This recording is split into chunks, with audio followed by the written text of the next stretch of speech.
efectivamente hoy vamos a tener una meditación de la palabra basada en el Salmo 46.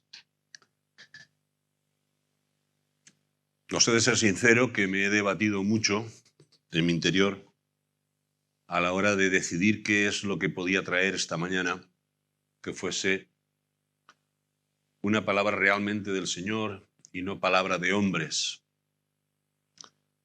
Y no puedo negaros que mi corazón, como el vuestro, pues está lleno de lágrimas, y en mi condición humana y pecadora, de rabia, ¿verdad?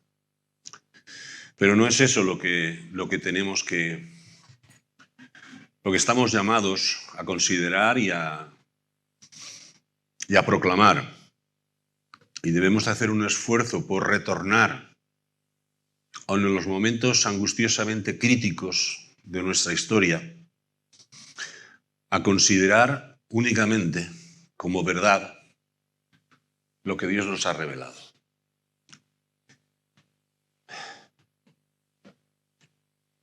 No podemos ignorar,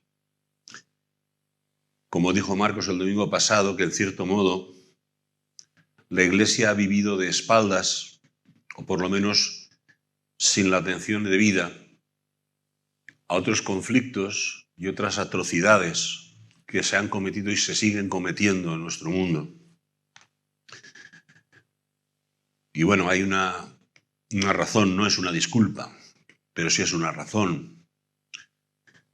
Y es que en este caso está muy cerca, pero también hay otra razón, y esta no es circunstancial. Y tiene que ver con que hay un salto cualitativo en el peligro potencial que tiene esta situación respecto de las otras. Un peligro potencial que amenaza la existencia no de un país, no la victoria sobre una guerra, sino la existencia propia de millones de seres. Así que creo que en estos momentos lo que se ha puesto de relieve es la necesidad de buscar un refugio. Buscar un refugio ante la perspectiva o ante el presagio de algo que puede afectar, y de hecho está afectando, creo que por lo menos al hemisferio norte de este planeta. Algo que se puede sentir ya, la sensación es como que de un día para otro nos encontramos metidos en una ratonera. Algo que tiene mala solución o no tiene solución. Y esta sensación de estar atrapado sin saber bien por qué es algo que está afectando ya a las personas no solo que están sufriendo en Ucrania, por las cuales oramos, lloramos y nos compadecemos. Habéis visto en alguna de las noticias, no lo dicen mucho, ¿no? Bueno, pues que se han agotado las existencias de píldoras de yodo antirradiactivo, ¿no? Pues la idea es que si hay una radiación, pues te tomas unas pildoritas de yodo y bloquean el yodo radiactivo. Bueno, pues como refugio es bastante frágil, sinceramente. Pero también cosas que no se comentan, quizá con buen criterio, y puesto que nuestros adolescentes y jóvenes están arriba ya, creo que podemos decirlo, y es que de fuentes muy cercanas al sistema sanitario valenciano, pues se sabe que en la última semana ha habido un incremento exponencial de ingresos por ansiedad extrema y por intentos de suicidio, sobre todo, en niños y jóvenes. Niños y jóvenes que todavía no tienen o no han tenido la historia detrás que les permita digerir con una cierta serenidad esta situación. Niños y jóvenes a los que no se les ha enseñado a buscar un refugio. Y en esta mañana la cuestión es buscar un refugio. Búscate un refugio porque lo necesitamos. Barajaba entre distintas posibilidades qué poder decir esta mañana.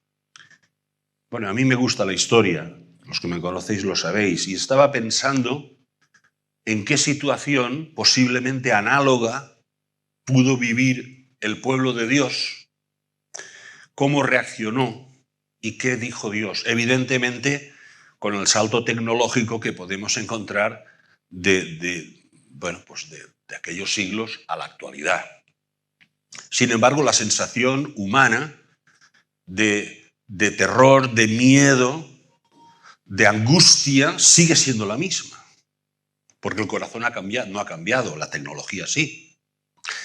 Bien, y meditando en esto, me vino a la mente un suceso que nos narra el Antiguo Testamento que acaeció allá por el año 700-701 a.C. Y fue el ataque de las tropas asirias encabezadas por el rey Sennacherib contra Judá. Y un ataque en el que después de tomar todas las regiones y todas las fortalezas de la provincia o del país de Judá, llegó a asediar, a poner asedio a las puertas mismas de Jerusalén. Y no quiero utilizar demasiado tiempo con ello, pero sí quiero un poco contextualizar, a ver si soy capaz, contextualizar en qué se parece esa situación a la que estamos viviendo. Bien, on. Ya, muy bien. No voy a utilizar mucho tiempo con esto, porque mi intención no es hablar de geopolítica, pero sí para que nos centremos en el sentido que tiene el Salmo que vamos a leer. El Salmo que vamos a leer, el Salmo 46, la verdad es que no dice claramente a qué circunstancia histórica puede corresponder.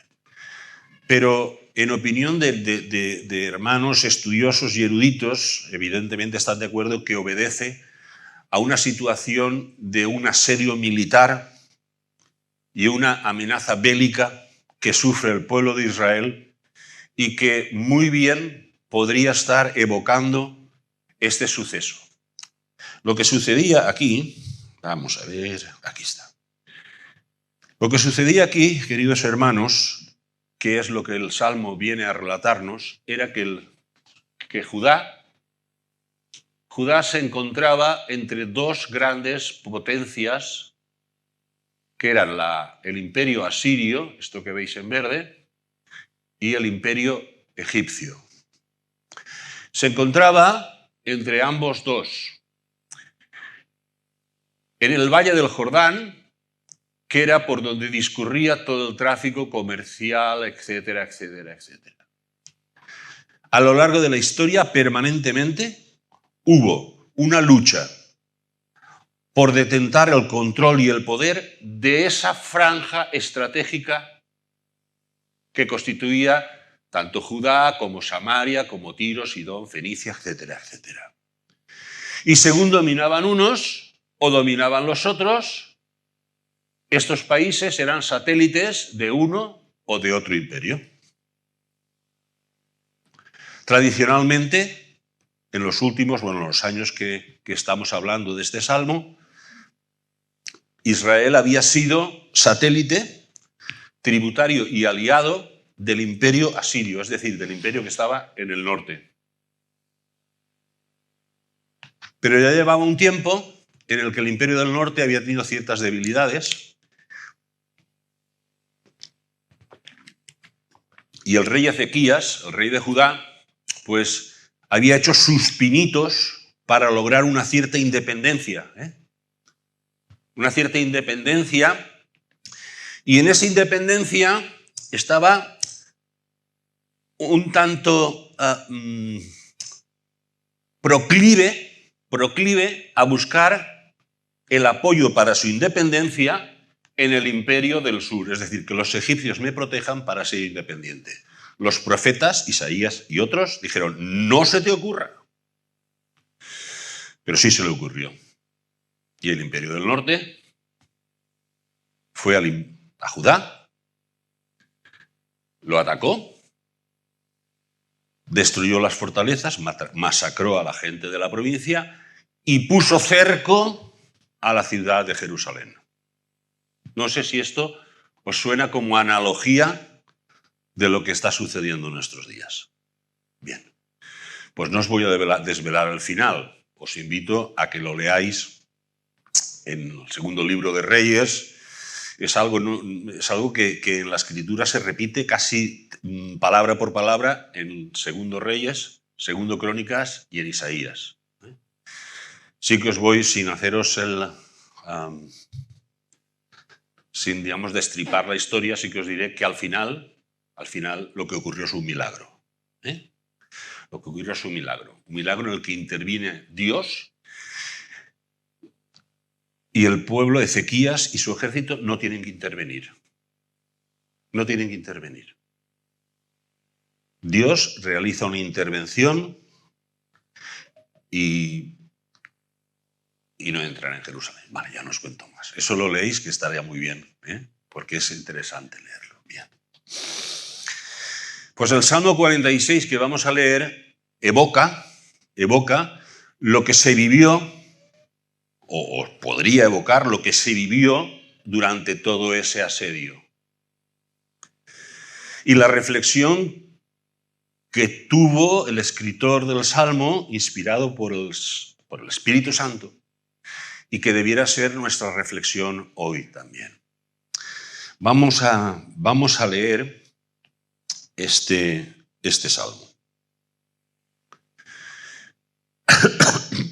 Salmo 46. Dios es algo que, bueno, conocéis casi todos, pero a veces conviene volverlo a leer otra vez con atención. Dios es nuestro amparo y fortaleza en medio del sitio. Bueno, se me ha olvidado decir que evidentemente el ejército asirio pues era exponencialmente mayor que las tropas que habían en Jerusalén, o sea, era algo absolutamente asimétrico. Y en esta asimetría, dice el salmista, Dios es nuestro amparo y fortaleza, nuestro pronto auxilio en las tribulaciones, o en la opresión, o en el asedio, se podría traducir también. Por tanto, no temeremos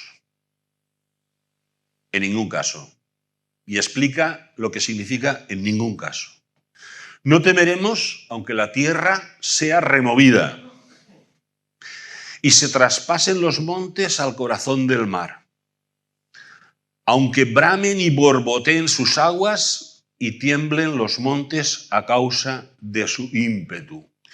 Y aquí voy a leer algo que es un estribillo, que como veréis se repite. Esto es la primera estrofa. Y este estribillo pues no aparece en nuestros textos. Y simplemente tengo que decir que los eruditos más respetados pues entienden que aquí hay un accidente de transmisión y este estribillo pues se omitió, pero que se repite más tarde. Y tiemblen los montes a causa de su ímpetu. Estribillo, corolario, síntesis del Salmo. Jehová de los ejércitos está con nosotros. Nuestro refugio es el Dios de Jacob. Continúa diciendo el Salmo.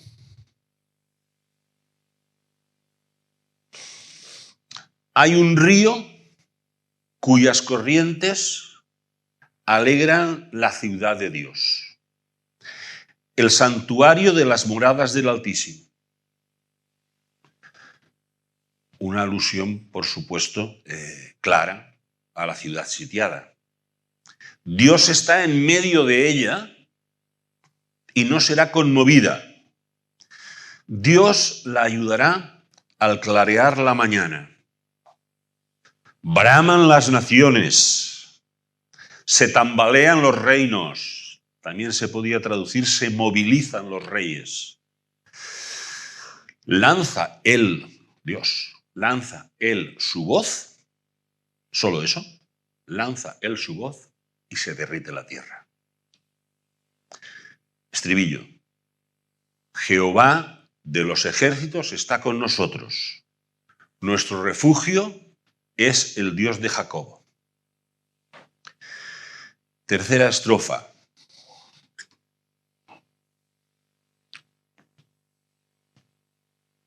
Venid, ved las obras de Jehová, que ha puesto asolamiento en la tierra, que hace cesar las guerras hasta los confines de la tierra, que quiebra el arco, rompe las lanzas y quema los carros en el fuego.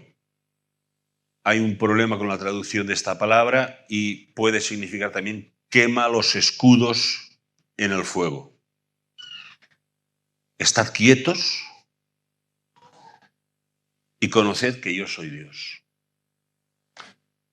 Evidentemente tiene el sentido que ha comentado nuestro hermano Dani al hablar de este versículo. Pero la referencia a estar quietos tiene más que ver con rendirse que con no hacer nada. Es decir, rendíos, dejad ya de retorceros, de empeñaros, rendíos y reconoced que yo soy Dios. Seré exaltado entre las naciones, enaltecido seré en la tierra. Jehová de los ejércitos, estribillo, está con nosotros, nuestro refugio es el Dios de Jacob.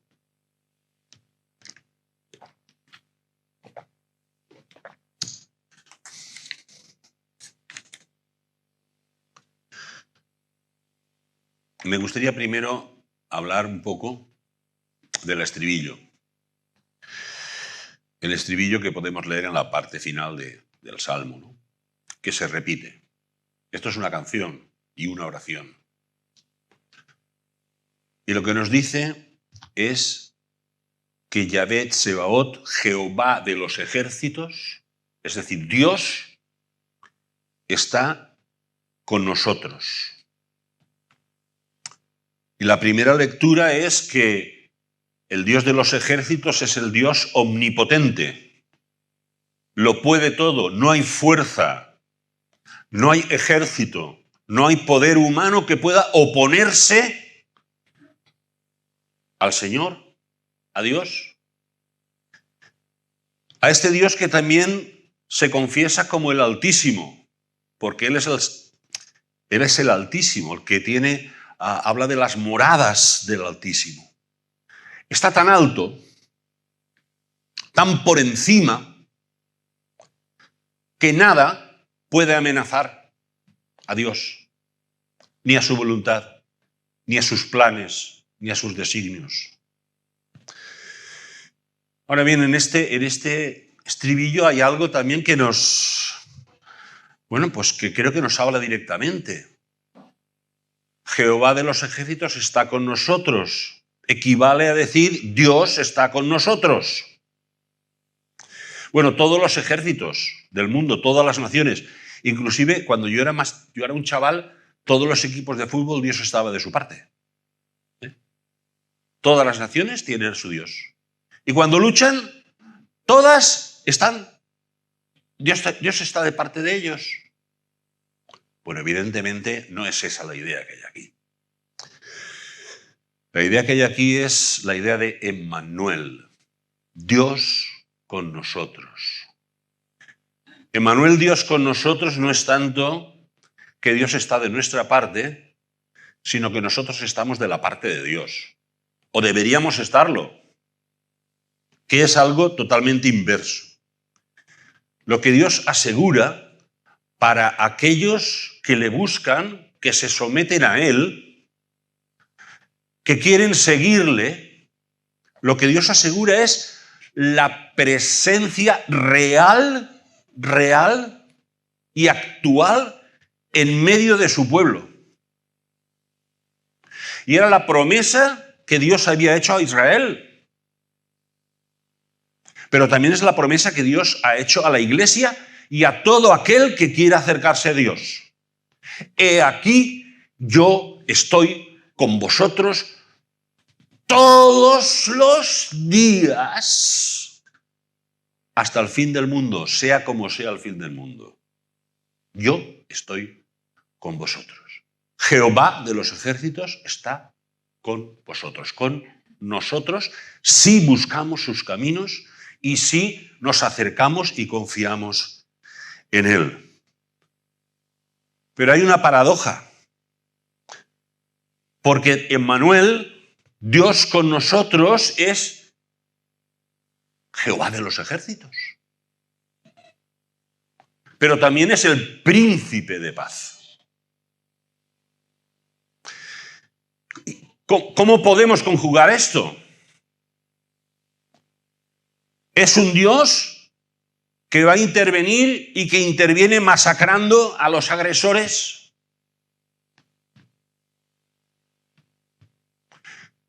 Y si no lo hace, ¿cómo es que Dios es el príncipe de paz? Esto entra dentro del misterio de la soberana y omnisciente sabiduría de Dios que nuestras mentes no pueden alcanzar a comprender, pero sí pueden alcanzar a aceptar. Y lo que pone delante de nosotros es que la soberanía de Dios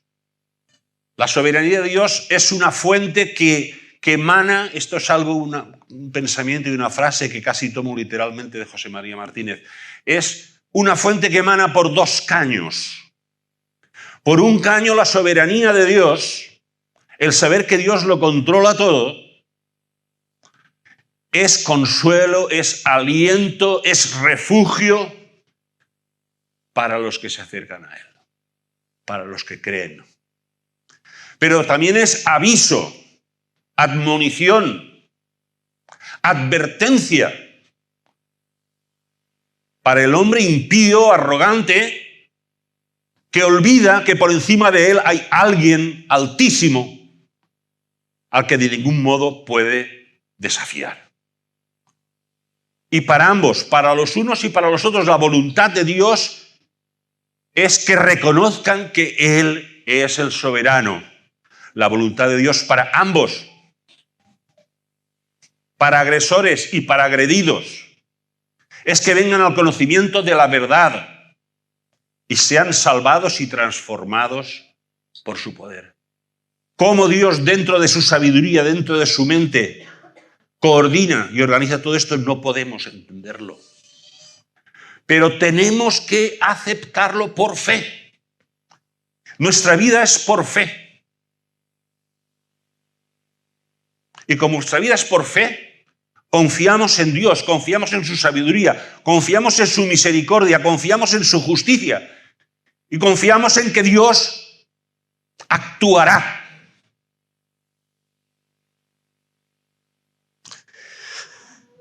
Bien, no sé cómo vamos de hora, porque tampoco quiero excederme demasiado. Ya sé que mis promesas no son exactamente fieles en este sentido, pero intentaré hacerlo.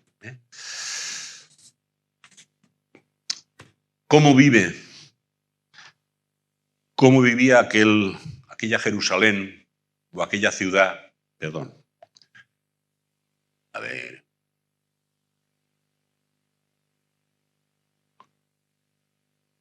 No, espera, no, es que esto no es instantáneo, ¿eh?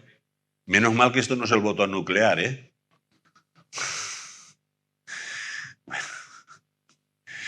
Bien. La primera estrofa, ¿qué dice? La primera estrofa dice: Dios, nuestro amparo y fortaleza, nuestro pronto auxilio en las tribulaciones, por tanto, no temeremos, aunque la tierra sea removida y los montes se traspasen al corazón del mar, aunque bramen y borboteen sus aguas y tiemblen los montes a causa de su ímpetu.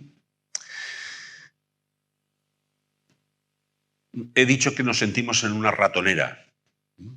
Bueno, el salmista lo expresa de otra manera.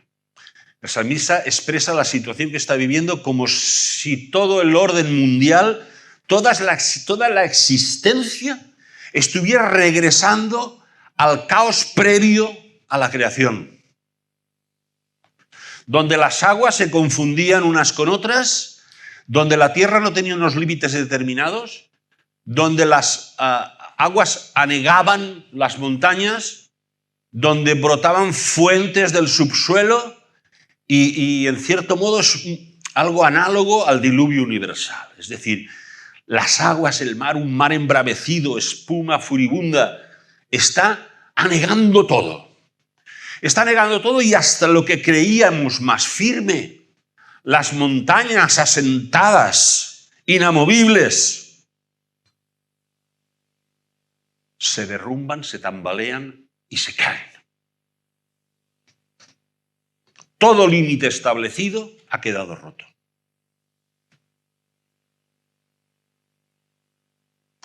Y sorprendentemente dice, no temeremos. ¿Cómo puede decir no temeremos? ¿Cómo podemos decir no temeremos? No temeremos porque Dios es quien nos ampara. Dios es nuestro amparo y ahí dice fortaleza y nuestro refugio. No estamos desamparados. No estamos al albur de las circunstancias. No somos víctimas del azar. Y Dios va a ser nuestro refugio y el refugio de tantos refugiados que buscan refugio y que ahora mismo están sufriendo con sus hijos, con sus personas mayores. Dios quiere ser su refugio y el nuestro. Y esto nos parece que nosotros nos estamos dando cuenta ahora, pero hemos de admitir que somos muy olvidadizos, que lo sucedido en la historia es algo que parece que no nos atañe. Sin embargo, fijaos, en el siglo IV, un hermano, Juan Crisóstomo, un teólogo muy importante de la Iglesia, cómo leía estas palabras de esta primera estrofa. Y decía, y creo que lo podíamos decir como una oración y una declaración de fe delante del Señor. Fijaos los términos actuales que en el siglo IV estaba utilizando. Aunque veamos revolverse todo, una turbación insoportable, sucesos que nunca han sucedido, la entera creación reventando, los montes agitados, todo descuajado de sus fundamentos, los elementos trastocados. Aún así, no temeremos. Lo dejo ahí para nuestra reflexión. La segunda estrofa dice que en esa ciudad donde lo primero que se nota cuando hay un asedio en aquel tiempo, y ahora también, es la falta de agua potable o de agua, pues en esa ciudad, era la tercera, perdón, se llama la de la pistola retorcida. Así. Sí, voy a la Plaza de la Virgen, que es donde está el río con las corrientes de agua. Bueno, es verdad, sí. Lo he puesto adrede, Eso es una figuración icónica de Valencia, con su río y las 9 acequias que pasan. Vais a ver que tiene mucha relación. Pues en esa ciudad hay un río cuyas corrientes se puede traducir, realmente estaría muy bien traducido, cuyas acequias alegran la ciudad de Dios. No te va a faltar el agua. La ciudad de Dios. La ciudad de Dios es el santuario, fijaos, si ya es santo el lugar donde mora Dios, la ciudad de Dios es el lugar más santo de los lugares santos donde mora el Altísimo. El santuario de las moradas del Altísimo. Dios está en medio de ella. No será conmovida, porque Dios la ayudará al clarear la mañana, al amanecer. Braman las naciones, el asedio, se puede oír el ruido, el retumbar de esas tropas atacantes.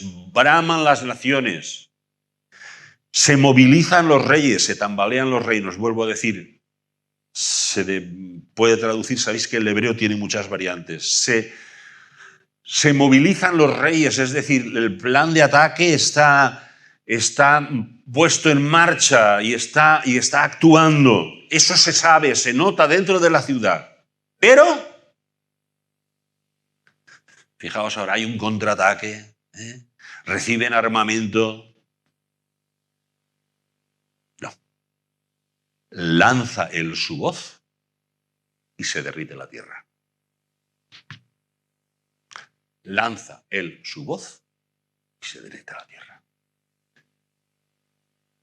¿Qué Dios nos creemos que tenemos?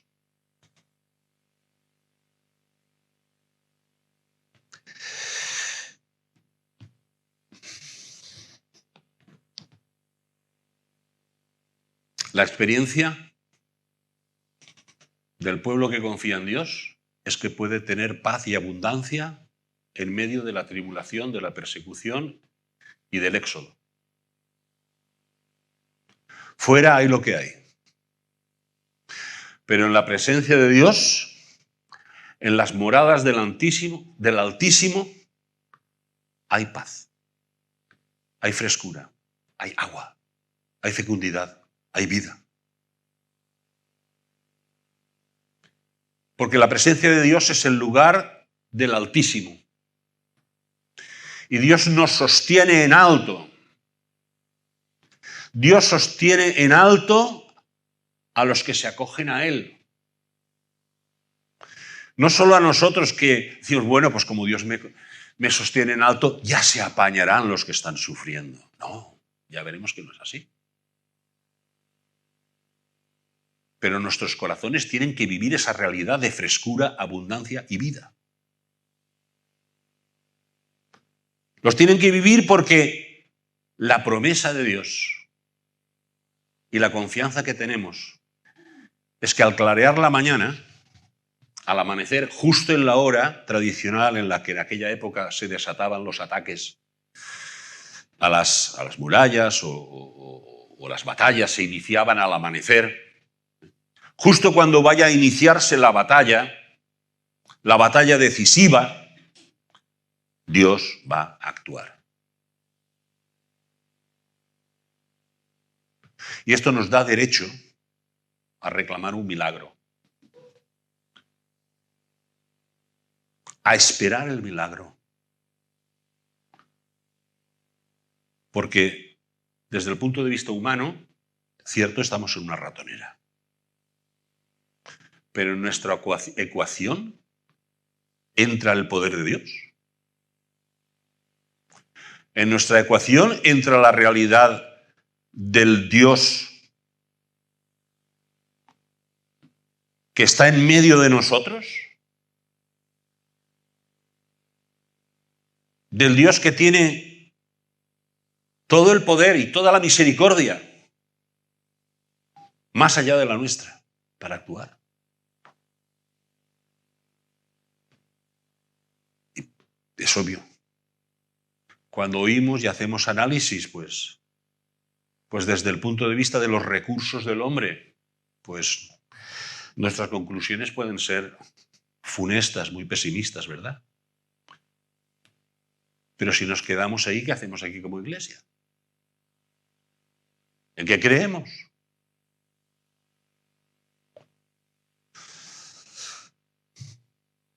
Dios no necesita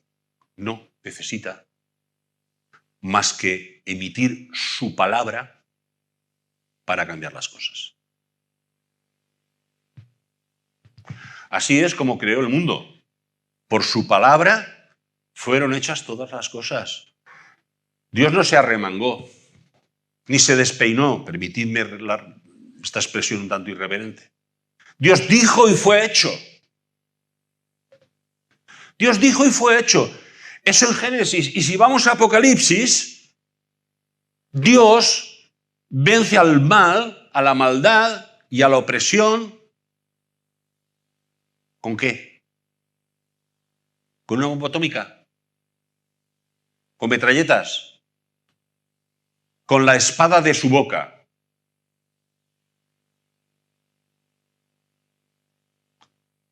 La palabra. Y ahí entramos nosotros también. ¿Quién tiene que proclamar la palabra? Que la palabra de un análisis político, ¿no? Para eso están los políticos. La palabra de esperanza, el evangelio, que es la buena noticia, también hoy necesita ser proclamado. Para consuelo y aliento de los que creen y para aviso y también juicio de los soberbios, arrogantes, impíos que rechazan a Dios. No con miras a su condenación, sino por si acaso se arrepientan y se conviertan a Dios.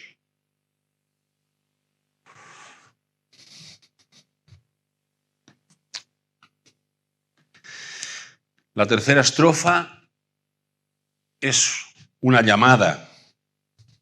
Vamos a ver si lo entiendo. Esta sí que es la de la pistola retorcida.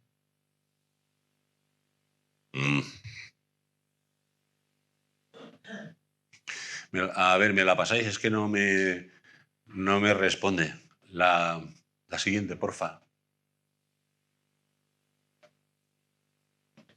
Se ha bloqueado, ¿no? Bueno, no pasa nada. Y mientras hablo, intenta desbloquearlo para poder utilizarlo al final, ¿vale? La tercera estrofa la voy a leer yo. Venid, ved las obras de Jehová, que ha puesto asolamiento en la tierra, que hace cesar las guerras hasta los confines de la tierra, que quiebra el arco, rompe las lanzas, quema los carros y los escudos en el fuego. Rendíos, estad quietos, pero es rendíos y reconoced que yo soy Dios. Seré exaltado entre las naciones y enaltecido seré en la tierra. 4 verbos en 2 pares. Venid y ved. Y los otros 2 verbos, rendíos y reconoced. Las 2 primeras acciones, venid y ved,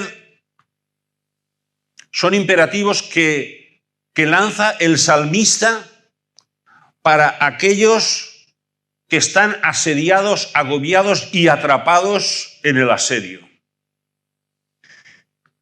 Y les dice que es necesario asomarse a las murallas y contemplar el milagro que no se ha desvelado, que Dios ha hecho con las tropas de aquel asirio. Voy a decir algo más. El ángel del Señor intervino y al amanecer 185.000 de aquel ejército habían perecido. Y el resto se había marchado porque además tenían un problema político en Asiria en el que al final derrocaron a Senaquerib y lo mataron además. O sea, Dios actuó de manera que no esperaban. De ninguna manera. Y en este caso hubo un juicio, un asolamiento. Decía, asomaos a las murallas y ved que no habéis tenido que hacer nada y mirad el asolamiento que Dios ha puesto en la tierra. Dios ha obrado sobrenaturalmente más allá de cualquier pronóstico humano, de cualquier expectativa, de cualquier ecuación en términos de poder del hombre.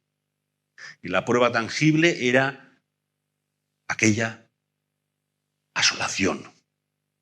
Una asolación a la que se sumaba la destrucción que habían hecho los asirios, pero en las cuales Dios había intervenido.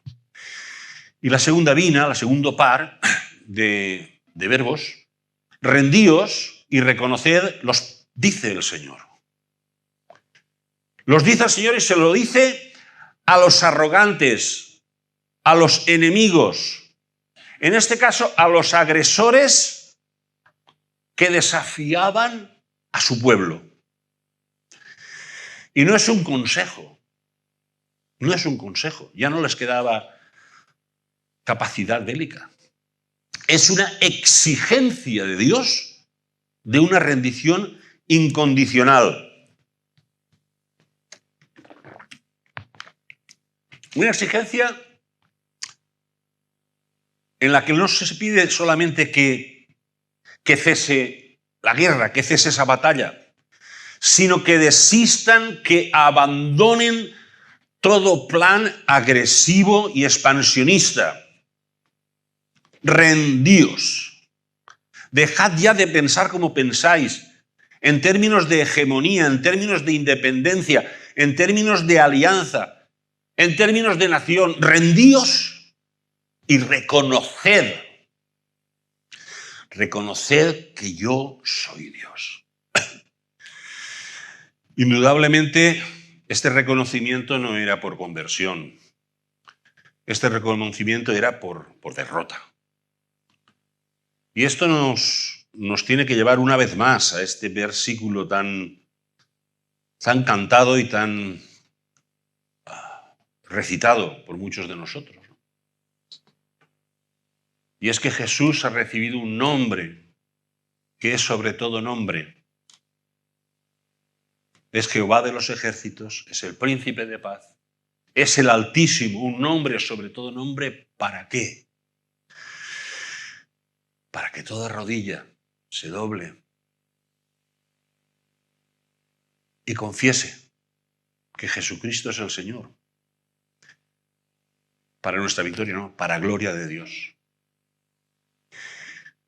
Y llegará ese día. Y llegará ese día en el que muchos, por convicción y conversión, declaramos hoy que Jesús es el Señor y el Salvador, el soberano. Pero el mundo lo reconocerá también. Y tendrá que rendirse y abandonar todo plan agresivo. Porque el Señor así lo ha dispuesto en su soberanía y en su sabiduría.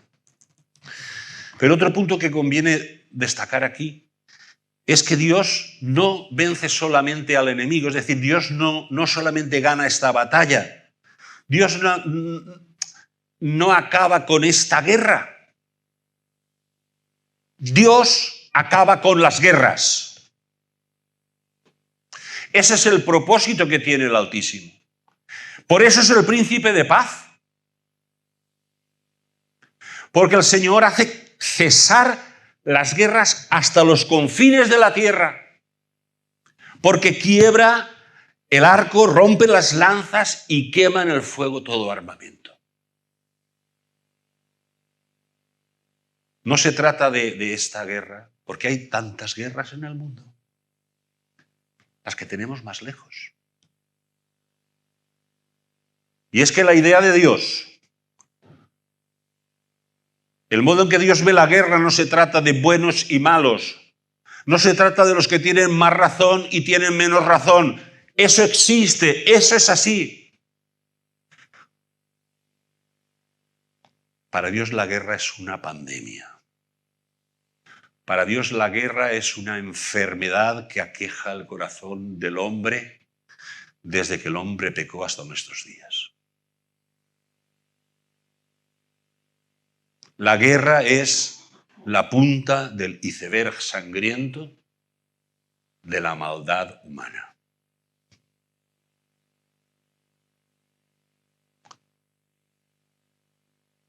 Y Dios tiene que acabar con el mal. Y en ese mal, de un modo u otro, participamos y participan agresores y agredidos. Porque en el corazón del hombre hay violencia. Porque en el corazón del hombre hay deseo de poder. Deseo de poner mi frontera. Deseo de estar yo un poco por encima. Deseo de vivir mejor sabiendo que otros van a vivir peor. Y tenemos que ser autocríticos. La guerra es una enfermedad endémica del mundo.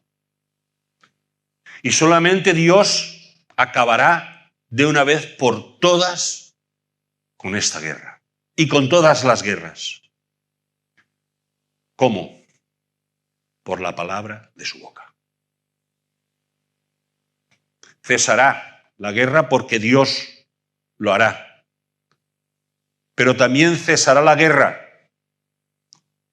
por medio de corazones transformados, por medio de corazones en los que Dios pueda obrar por su espíritu y contener y extirpar la maldad, aunque no sea de un modo perfecto. Y ahora que sabemos esto, y ahora que sabemos que llegará ese día, y ahora que sabemos que tenemos un refugio seguro, que sabemos que podemos acogernos a Dios y que nuestra fe no va a ser defraudada, ¿qué hacemos? Pues bueno, pues no hacer nada. Esperamos ya que llegue ese día y ya llegará. Pues ¿para qué nos tiene el Señor aquí? ¿Qué hacemos aquí como iglesia? Yo me quiero permitir algunas sugerencias, seguro que tenéis muchas más. Lo que la iglesia tiene que hacer hoy, y deberíamos haber hecho también otras veces, es llorar.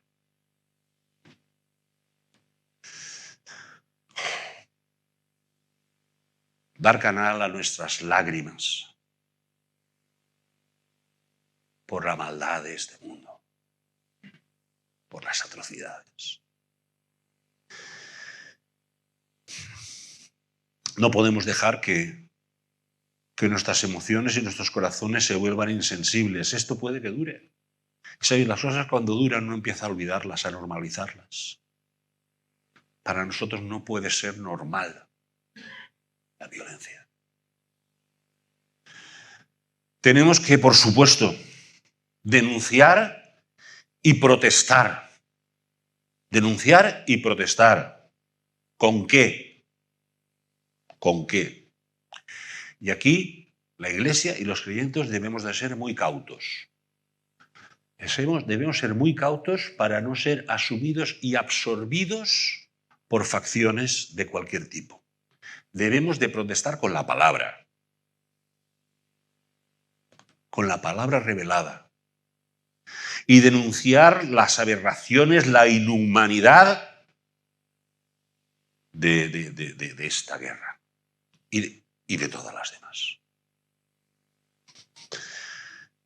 Y tenemos que obrar, y aquí quiero poner otra diapositiva, porque quiero que nos quedemos un momento pensando lo que dicen ahí. Esto es lo que hizo la iglesia primitiva en unos momentos en los que estaban bajo una presión abrumadora. Era un grupo minúsculo, eran los primeros días de la iglesia, y bueno, y los poderes del Sanedrín, etcétera, etcétera, se los estaban comiendo. Habían matado a algunos de ellos, a Pedro lo habían metido en la cárcel, había escapado, etcétera.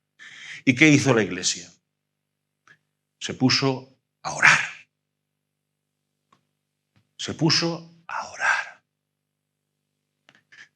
¿En qué términos? Primero que nada, poniendo delante de Dios la realidad en la que viven. ¿Que Dios no lo sabe? Sí. Pero nuestro corazón se descarga, se consuela y se afirma en la fe cuando ponemos delante de Dios nuestras circunstancias. Y ahora, Señor mío, mira sus amenazas. que desaparezcan. No. Mira sus amenazas y concede a tus siervos que con toda valentía hablen tu palabra.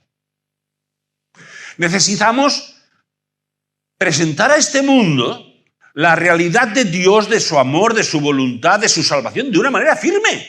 Y es que la Iglesia está, en cierto modo, acobardada, acogotada por una ideología social imperante en la que la convicción religiosa se reduce al ámbito de lo privado y gracias. No. Permite, Señor, concede que tus siervos hablen con toda valentía tu palabra. Mientras que, mientras esperamos que, mientras extiendes tu mano para que se hagan sanidades, milagros, porque esperamos el milagro, y mientras lo esperamos proclamamos su palabra, mientras extiendes tu mano para que se hagan sanidades, milagros y prodigios mediante el nombre de tu santo Hijo Jesús. Orar, esperar el milagro, proclamar su palabra y luego dos cosas que van juntas, compadecer y compartir. Y aquí es donde llego al final de este sermón y bueno, pues me he alargado más de la cuenta y pues no me paguéis este sermón y no me pongáis más, lo siento, no he podido hacerlo menos. El final de este sermón.